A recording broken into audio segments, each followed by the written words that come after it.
Hello दोस्तों, जय हिंद। मैं अंशु स्वागत करता हूं अपने नए चैनल अंशु जीएस क्लासेस में।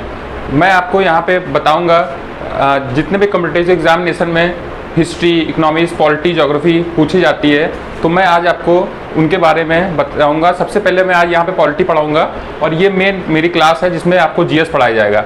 आपने बहुत जगह जीएस पढ़ी होगी, लेकिन इसमें आपको बताएंगे कि ईजी लेवल से कैसे जीएस को अच्छे से पढ़ा जाए और कैसे एग्जाम को क्रैक करा जाए।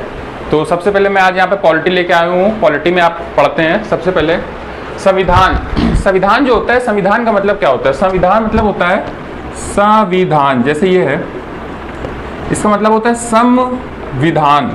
इसको अगर देखा जाए तो सम का मतलब होता है बराबर और विधान का मतलब होता है कानून। तो संविधान का मतलब हो जाएगा किसी भी व्यक्ति पर, किसी भी तरीके से व्यक्ति पर बराबर नियम कानून। इसको हम लोग क्या बोलेंगे? संविधान। तो आज से हम लोग पहला, जैसे पॉलिटी में हमारे 22 भाग और 395 अनुच्छेद हैं। इन अनुच्छेद एक एक करके 22 भाग हैं, हर भाग को पढ़ना है और उन भाग में रिलेटेड आर्टिकल्स को हम लोग को क्या करना है? अच्छे से तैयार करना है। पॉलिटी में 22 भाग हैं। सबसे पहला भाग इसमें दिया गया है 22 भाग और 395 अनुच्छेद। सबसे पहले हम पढ़ते हैं भाग एक के बारे में। भाग एक, संघ एवं राज्य क्षेत्र। संघ एवं राज्य क्षेत्र, इसको हम लोग ऐसे पढ़ेंगे कि पॉलिटी का चैप्टर नंबर 1 है और इसमें आर्टिकल आते हैं 1 से लेकर 4 तक। भाग एक, संघ एवं राज्य क्षेत्र, इसका मतलब है आर्टिकल 1। इसमें कितने आर्टिकल हैं? 4। पहला आर्टिकल 1 देखते हैं। आर्टिकल 1 में यह कहता है कि भारत राज्यों का संघ है। आर्टिकल 1 में कहता है कि भारत राज्यों का संघ है। इसका मतलब है all state of the union of India. सभी राज्यों को मिला देंगे तो भारत में क्या बन जाता है? संघ बन जाता है। आर्टिकल वे कहता है, एक कहता है कि भारत राज्यों का क्या है? संघ है। संघ जो होता है, संघ 3 प्रकार के होते हैं। एक होता है परिसंघ, एक होता है संघ और थर्ड भी होता है संघ। परिसंघ जो होता है इसको बोलते हैं इंग्लिश में कॉन्फेडरेशन। परिसंघ को बोलते हैं फेडरेशन। संघ को बोलते हैं यूनियन। तो हमारा जो देश है वो क्या है? यूनियन ऑफ स्टेट है। मतलब कि ना ही परिसंघ है ना ही संघ। हमारा देश क्या है? ये यूनियन है। इसमें क्या होगा कि परिसंघ जो स्टेट होते हैं वो बहुत ही मतलब इजीली से टूट जाते हैं। परिसंघ वे स्टेट होते हैं जो टूट जाते हैं आसानी से। परिसंघ मतलब कॉन्फेडरेशन स्टेट वो स्टेट होते हैं जो आसानी से टूट जाते हैं। संघ वो होते हैं वो ये भी क्या हो जाते हैं? इजी से क्या हो जाते हैं? टूट सकते हैं। लेकिन संघ जो होता है वो इजीली टूटता नहीं है। जैसे हमारा भारत संघ है, ये आसानी से टूट नहीं सकता। तो आर्टिकल 1 में यही बताया, भारत राज्यों का संघ है। संघ में भी 3 टाइप के संघ होते हैं, परिसंघ, कॉन्फेडरेशन, फेडरेशन, यूनियन। हमारा देश जो है यूनियन है। ठीक, आर्टिकल 1 हो गया। आर्टिकल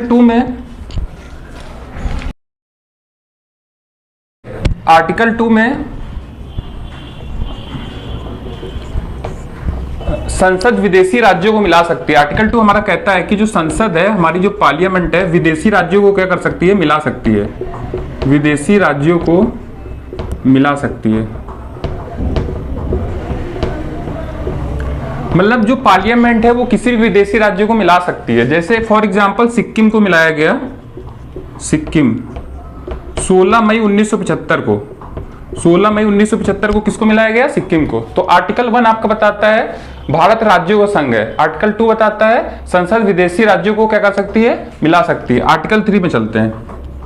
आर्टिकल 3 कहता है संसद वर्तमान राज्य में परिवर्तन कर सकती है। संसद वर्तमान राज्य में परिवर्तन कर सकती है। जैसे इसमें 4 प्रकार के परिवर्तन हो सकते हैं। किसी भी राज्य की सीमा को छोटा करना हो, बड़ा करना हो, किसी भी राज्य की सीमा को घटाना बढ़ाना हो, किसी भी राज्य का नाम परिवर्तन करना हो और किसी भी राज्य का क्षेत्रफल को बड़ा और छोटा करना हो, तो ये आएगा संसद वर्तमान राज्य में परिवर्तन कर सकती है। ये 3 ही 4 प्रकार के परिवर्तन आर्टिकल 3 में बताया गया। आर्टिकल 4 हमारा कहता है अगर जो 2 और 3 का काम चल रहा हो, अगर जो संसद विदेशी राज्य को मिला रही हो प्लस आर्टिकल 3 संसद वर्तमान राज्यों में या तो परिवर्तन कर रही हो, तो उसमें राष्ट्रपति भी कुछ नहीं बोल सकते। राष्ट्रपति भी क्या होंगे, कुछ नहीं बोल सकते हैं।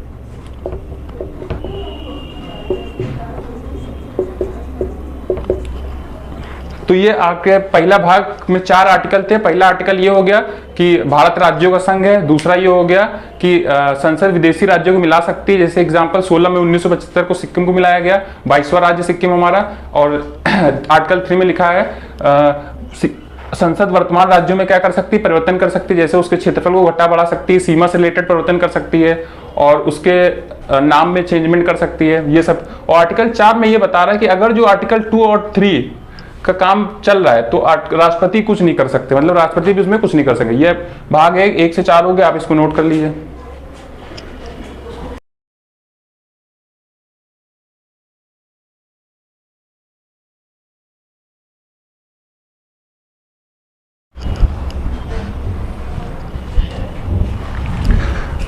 ये दोस्तों आपका भाग 1 में आर्टिकल 1 से 4 तक हो गया है। अब हम आपको लेके चलते हैं। पॉलिटी को बिल्कुल इजी से पढ़ना है, कुछ इसमें बहुत टफ नहीं है, बिल्कुल इजी से लेके चलेंगे और इतना आपके लिए इजी बना देंगे कि बस धुआं धुआं हो जाएगा ये।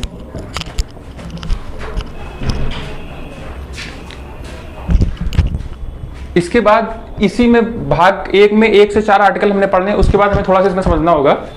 आर्टिकल 1 से लेकर 4 तक बहुत इजी आर्टिकल थे, उन्होंने आपने नोट भी कर लिया होगा। ठीक है, अब आगे बढ़ते हैं। 1935 भारत शासन अधिनियम, 1935 भारत शासन अधिनियम, इसके द्वारा 1937 में वर्मा म्यांमार अलग हो गया, म्यांमार अलग हो गया।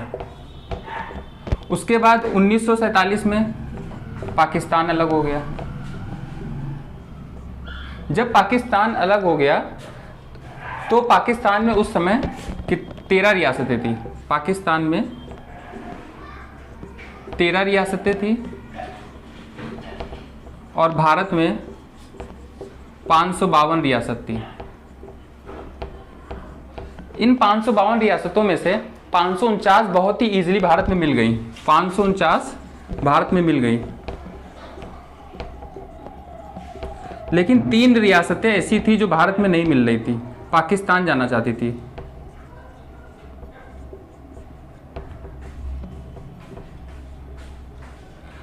पहली रियासत कश्मीर J&K, दूसरी गुजरात, तीसरी रियासत हैदराबाद। ये लोग भारत में नहीं मिलना चाह रहे थे, इनको हमारे अलग अलग देश के जो महान लोग थे उन्होंने मिलाया है। हैदराबाद को ऑपरेशन पोलो द्वारा, आप इसको नोट डाउन कर लीजिए।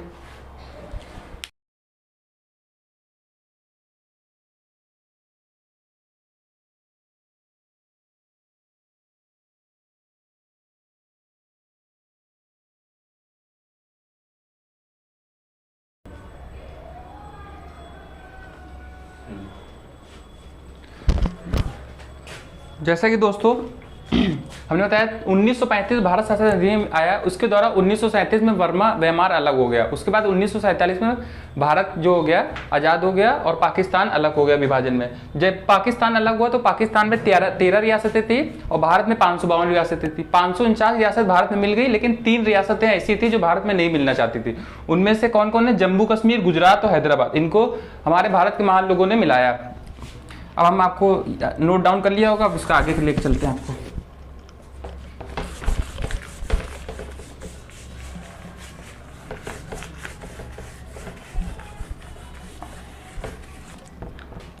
जैसे पहली रियासत हैदराबाद, हैदराबाद को ऑपरेशन पोलो द्वारा सरदार वल्लभ भाई पटेल ने मिलाया, सरदार पटेल ने मिलाया। इसमें क्या हुआ कि हैदराबाद मिलना नहीं चाहता था, तो सरदार वल्लभ भाई पटेल ने पुलिस कार्रवाई के द्वारा, इसमें पुलिस कार्रवाई के द्वारा मिला लिया। पुलिस कार्रवाई कैसे की गई कि वहां पे सेना के लोगों को जाने नहीं दिया गया, तो सेना के लोगों ने पुलिस की ड्रेस पहन के यहाँ पर क्या कर लिया, इसको मिलवा दिया। नेक्स्ट नंबर आता है गुजरात का। गुजरात ये भी पाकिस्तान जाना चाहते थे, तो गुजरात को वहां पे वोटिंग करा ली गई, जनमत संग्रह जिसको बोलते हैं। जनमत संग्रह द्वारा गुजरात को मिलाया गया। गुजरात को कैसे मिलाया गया? जनमत संग्रह द्वारा। तीसरा नंबर आता है कश्मीर का। कश्मीर में जो राजा थे उनका नाम था हरि सिंह। कश्मीर के राजा उस समय थे हरि सिंह। ये भारत का मानचित्र आप देखते थोड़ा चलिए। ये कश्मीर का एरिया है और ये पाकिस्तान। यहाँ से पाकिस्तान से लोग यहाँ पे बहुत दिक्कतें होने लगी। ये हरि सिंह मिल नहीं रहे थे। जब ज़्यादा दिक्कतें होने लगी तो हरि सिंह को लगा कि हमें भी क्या होना चाहिए, भारत में विलय हो जाना चाहिए। तो इसीलिए फिर हरि सिंह आए भारत में 26 अक्टूबर 1947। इन्होंने क्या करा, विलय कर लिया। विलय कर लिया इसलिए उन्होंने विलय पत्र पर क्या कर दिया, हस्ताक्षर कर दिए। विलय पत्र पर हस्ताक्षर किए। तो कश्मीर को विलय पत्र द्वारा मिलाया गया। ये क्वेश्चन पूछता है कि हैदराबाद को कैसे मिलाया गया, तो ऑपरेशन पोलो द्वारा पटेल साहब ने मिलाया। पुलिस कार्रवाई के द्वारा। जूनागढ़ को जनमत संग्रह के द्वारा मिलाया गया। तीसरा, कश्मीर को 26 अक्टूबर 1947 को विलय पत्र द्वारा क्या कर लिया गया, मिला लिया गया। अब ये आप तो नोट कर लीजिए, फिर आगे क्या करते हैं।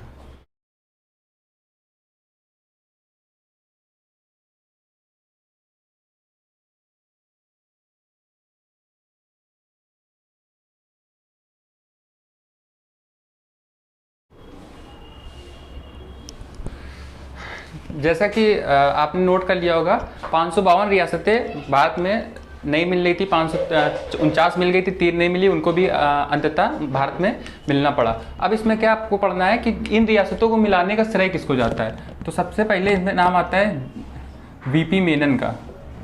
वीपी मेनन, सरदार पटेल, और तीसरा नाम आता है माउंटबेटन। माउंटबेटन, इन लोगों ने मिलाने का काम करा, रियासतों को मिलाने का काम करा, रियासतों को मिलाने का काम किया। तो रियासतों 552 रियासतों को मिलाने के लिए 3 लोग हैं। पहला वीपी मेनन, सरदार पटेल और माउंटबेटन। ठीक है, तो अब आगे बढ़ते हैं। जब 552 रियासतें भारत में मिल गई तो उसको 4 राज्यों में डिवाइड कर दिया गया, 4 भाग में। पहला, दूसरा, तीसरा और ये चौथा। इसको बोल देते हैं ए राज्य, इसको बी राज्य, इसको सी और डी राज्य। ए में रखा गया ब्रिटिश राज्यों को। ब्रिटिश राज्यों को ए में रखा गया। इसमें रखा गया देसी रियासतों को। देसी रियासतों को इसमें रखा गया। कमिश्नरी स्टेट को इसमें रखा गया। कमिश्नरी स्टेट को इसमें रखा गया। और यहाँ पे लास्ट है डी, इसमें यूनियन टेरिटरी अंडमान निकोबार को रखा गया।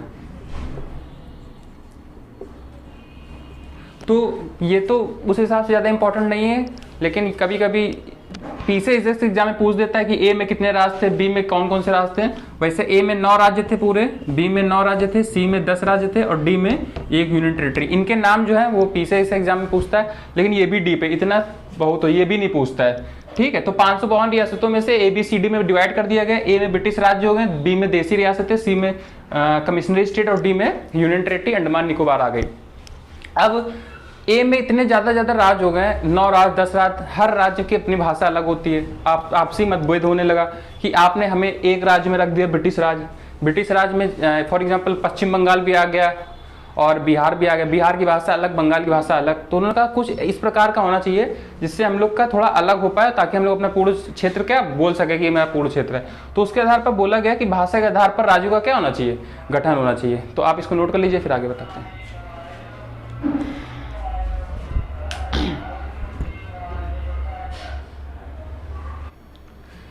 जैसा कि आपने नोट कर लिया होगा, अब देसी रियासतें जब मिल गई तो उसके बाद मतभेद होने लगा कि भाषा के आधार पर राज्यों का गठन होना चाहिए। तो इसके लिए एस के धर आयोग बनाया गया। कौन सा आयोग? एस के धर आयोग। एस के धर की अध्यक्षता में एक आयोग बनाया गया। इसको बनाया गया 1948 में कि आप बताइए भाषा के आधार पर राज्यों का गठन सही है कि नहीं। इन्होंने अपनी रिपोर्ट दी 1949 में। 1949 में इन्होंने क्या दी? रिपोर्ट दी। इन्होंने बताया कि भाषा के आधार पर राज्यों का पुनर्गठन क्या है, गलत है। भाषा के आधार पर इन्होंने बताया कि गलत है। तो फिर उसके बाद जेवीपी समिति बनाई गई। जब इन्होंने अपनी रिपोर्ट दे दी, जेवीपी समिति में 3 लोग थे, जवाहरलाल नेहरू, वी से वल्लभ भाई पटेल, पी से पट्टाभी सीतारमैया। ये तीनों लोग की समिति बनाई गई। उनसे कहा गया आप बताइए। तो इन्होंने भी मना कर दिया कि भाषा के आधार पर राज्यों का गठन सही नहीं है। तो जैसे ही इन्होंने मना करा, आंध्र प्रदेश के व्यक्ति थे, कांग्रेसी थे, तेलुगु भाषी पेटू श्रीरामुलु, आंध्र प्रदेश के थे, आंध्र प्रदेश के पेटू श्रीरामुलु, इन्होंने क्या कर दिया, भूख हड़ताल कर दी। इन्होंने भूख हड़ताल कर दी कि ये चीज़ गलत है। जेवीपी समिति ने भी रिपोर्ट में कहा कि नहीं, भाषा के आधार पर गठन गलत है, और एसके धर आयोग ने भी मना कर दिया। तो इन्होंने 58 दिन इन्होंने क्या करी, भूख हड़ताल। 58 दिन के बाद इनकी क्या हो गई, मृत्यु हो गई। जैसे ही मृत्यु हो गई, आंध्र प्रदेश के लोग, तेलुगु भाषी जो थे, उन्होंने विद्रोह कर दिया कि ये बहुत, मतलब धीरे धीरे विद्रोह होने लगा। तो यहाँ पे सोचा गया कि नहीं, अब इसको नहीं तो विद्रोह दबाने में बहुत दिक्कत हो जाएगी, क्योंकि ये नेता थे। तो इसलिए 1 अक्टूबर 1953 में भाषा के आधार पर गठित होने वाला पहला राज्य बन गया आंध्र प्रदेश। तो ये क्वेश्चन इंपॉर्टेंट है ये सब। तो 1 अक्टूबर 1953 को आंध्र प्रदेश भाषा के आधार पर गठित होने वाला पहला राज्य। इसको राइट डाउन कर लीजिए आप।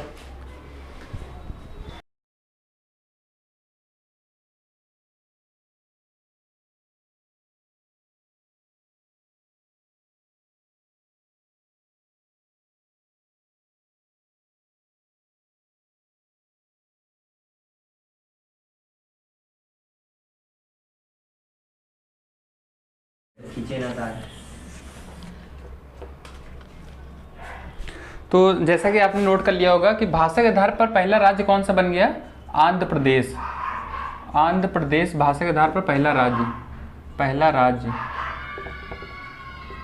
कब बना, 1 अक्टूबर 1953 में। किसके आधार पर, भाषा के आधार पर।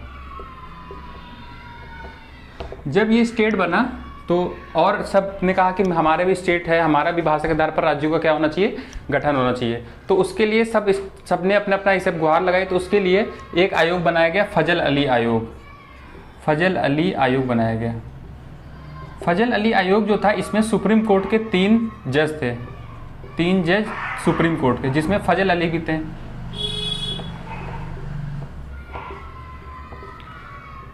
ये आयोग बनाया गया 1953 में। इसमें 3 जज थे, एक तो फजल अली हो गए, दूसरा हो गया पटिक्कर, और तीसरे जज थे किंजरू। इसको हम लोग इसे याद कर सकते हैं पीके से। फजल अली आयोग में कौन कितने जज थे, पीके जज, 3 जज थे पीके। पी से फजल अली, पी से पटिक्कर, के से किंजरू। तो 3 जज की। मेरे तरफ क्यों देख रहे हो चूतिए? चलो, इसमें फजल अली आयोग में 3 जज सुप्रीम कोर्ट में आयोग बनाया गया, जिसमें सुप्रीम कोर्ट के कितने जज थे, 3 जज थे। 3 जजों में फजल अली थे एक, तो उनके नाम पर ही है, दूसरे थे पट्टीकर, तीसरे थे किंजरू।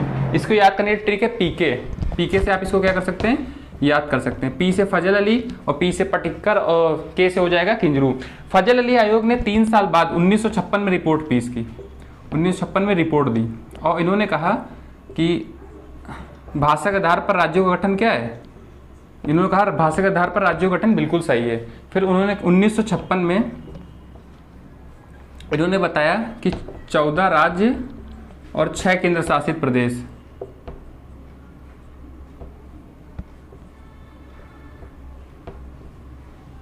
14 राज्य और 6 केंद्र शासित प्रदेशों को इन्होंने बताया कि इनका गठन कर दिया है भाषा राज्यों के आधार पर। और फिर इन्होंने इस संविधान में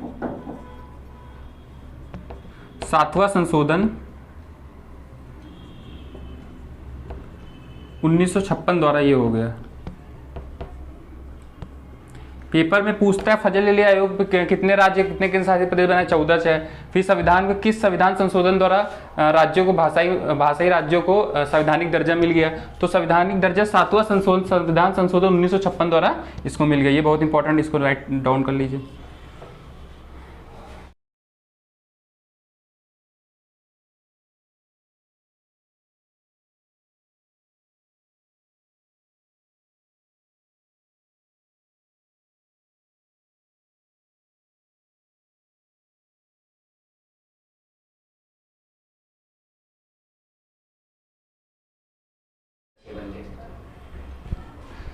जैसा कि आपने नोट कर लिया होगा कि संवैधानिक मान्यता मिल गई 7वें संविधान संशोधन 1956 के द्वारा। इसके बाद जैसे फजल अली आयोग 1956 में रिपोर्ट दी, उसी के 10 साल बाद 1966 में क्या हुआ कि पंजाब पेप्सू का केस आ गया, Punjab and east Patiala state union. इसमें कहा गया कि जैसे आपने फजल अली आयोग द्वारा सबको भाषा में संवैधानिक दर्जा दिए, मेरा भी मैटर इधर भी चल जाए। यहाँ पे एक मैटर ये था कि यहाँ पे सब राज्य में क्या था कि कुछ लोग पंजाबी बोलते थे, कुछ लोग हिंदी बोलते थे, कुछ यहाँ पे विवादित क्षेत्र था और कुछ यहाँ पर क्या थे, पहाड़ी इलाका थे। तो 1966 में शाह आयोग बनाया गया। शाह आयोग बनाया गया, इन्होंने बताया कि कुछ क्षेत्रों में पंजाबी बोली जाती है, कुछ क्षेत्रों में हिंदी, कुछ क्षेत्र ऐसा है जो क्या है, विवादित क्षेत्र है, और कुछ क्षेत्र ऐसा है जहाँ पे पहाड़ी इलाके हैं। तो इन्होंने क्या करा कि जहाँ पे पंजाबी ज़्यादा बोली जाती है उनको वहाँ पे रख दिया पंजाब, और जहाँ हिंदी बोली जाती है उसको बना दिया हरियाणा। उसके बाद जो विवादित क्षेत्र है उसको चंडीगढ़ बना दिया, और जो पहाड़ी इलाका है उसको बता दिया हिमाचल प्रदेश। तो फिर 1966 में शाह आयोग पेप्सू का आया, और उसके लिए इन्होंने 1966 में शाह आयोग बनाया, जिससे पंजाब, हरियाणा, चंडीगढ़, हिमाचल प्रदेश अलग राज्य बन गए। तो ये हमारा आज का था। आपने आर्टिकल 1 से 4 तक आपको समझाया राजनीतिक विज्ञान में, पॉलिटी में भारत का संविधान जो है, और इसमें आपको हमने ये बता दिया कि किस प्रकार से आपको इजी तरीके से पॉलिटी समझनी है। कुछ टफ नहीं है, बस आपको डेडिकेशन की, लगन की, फोकस करने की जरूरत है। You can do whatever you want to do in your life, just you have to need on your focus. So आज मैंने आपको ये सब पढ़ाया है। इसमें 1953 में फजल अली आयोग आया, उसके बाद शाह आयोग आया है। अब यहाँ आज मेरी क्लास हो गई है। अब मैं आपको नेक्स्ट क्लास आपकी डालूंगा इसमें, और ये मेरी पॉलिटी क्लास रेगुलर चलेगी। तो अगर जो आपको वीडियो अच्छी लगी हो तो लाइक कर दीजिएगा, सब्सक्राइब कर दीजिएगा और शेयर कर दीजिएगा। ठीक है, जय हिंद, जय भारत।